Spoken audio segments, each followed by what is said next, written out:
মার্কাতে vote দিলে তরতরাইয়া জান্নাতে যাবে। ধর্মের নামে একটা ট্যাবলেট বিক্রি করে জনগণের সাথে প্রতারণা করার পরিকল্পনা করছে। তাদেরকে জনগণ ইতিমধ্যে চিনেছে, তাদের মুখোশ উন্মোচিত হয়েছে। বাংলাদেশ মানেই বাংলাদেশ জাতীয়তাবাদী দল।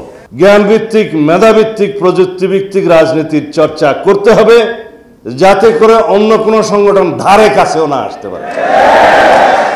শুধুমাত্র গুলিস্তান থেকে পুরানা পল্টন মানি না স্লোগান দিলে হবে? যদি আমরা রাষ্ট্র পরিচালনার ক্ষেত্রে আগের থেকে পরিকল্পনা প্রণয়ন না করি, তাহলে আমরা ফেল করার জন্যই পরিকল্পনা করলাম।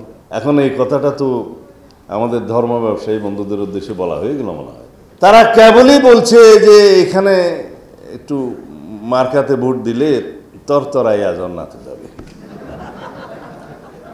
তার আগে ইহকালে কিভাবে চলবে এর কোনো বক্তব্য নাই। কদিন আগে অবশ্য খুলনাতে এক বন্ধুকে যোগদান করিয়েছে, আমি অবশ্য এর বেশি বলবো না।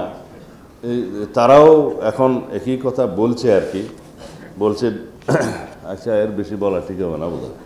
মানে যেই দলের কোনো নীতি আদর্শ নেই, কোনো পরিকল্পনা নাই, শুধুমাত্র ধর্মের নামে একটা ট্যাবলেট বিক্রি করে জনগণের সাথে প্রতারণা করার পরিকল্পনা করছে, তাদেরকে জনগণ ইতিমধ্যে চিনেছে, তাদের মুখোশ উন্মোচিত হয়েছে।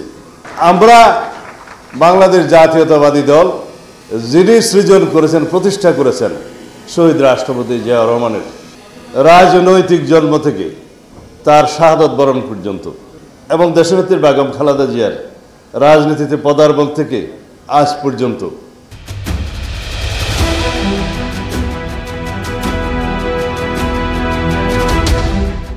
আমাদের অহংকার, আমাদের তারুণ্যের অহংকার আমরা বলি আমাদের নেতা জনাব তারেক রহমানের রাজনৈতিক সংগ্রামের ইতিহাস এখন পর্যন্ত।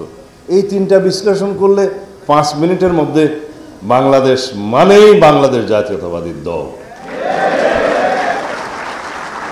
আমি বলেছি গণতন্ত্রের বিকল্প নাম, অপর নাম হচ্ছে বিএনপি।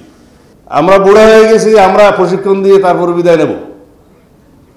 বিএনপিকে এমনভাবে জ্ঞানভিত্তিক, মেধাভিত্তিক, প্রযুক্তিভিত্তিক রাজনীতির চর্চা করতে হবে, যাতে করে অন্য কোনো সংগঠন ধারে কাছেও না আসতে পারে। শুধুমাত্র গুলিস্তান থেকে পুরানা পল্টন মানি না স্লোগান দিলে হবে? যখন বিরোধী দলেও থাকবো আমরা, তখনও আমাদেরকে জ্ঞানভিত্তিক এই সমস্ত সংগ্রাম করতে হবে, যুদ্ধ করতে হবে, ফাইট করতে হবে।